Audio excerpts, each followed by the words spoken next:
Hot off the press. The class thanks Julianne for the question. Let's find the sum in purple, green, and gold.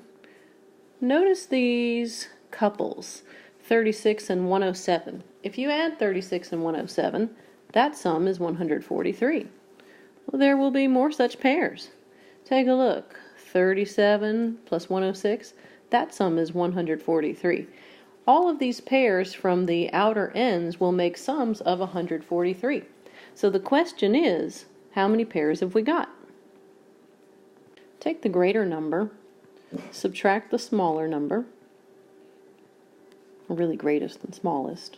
When you do subtract, your difference is 71. To find out how many pairs there are, take that 71, divide it by 2.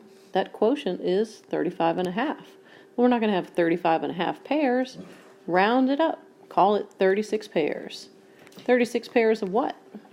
36 pairs of sums of 143, just like Carl Friedrich Gauss noticed. When you multiply that product, that final sum is 5,148. Ta-da! It's done.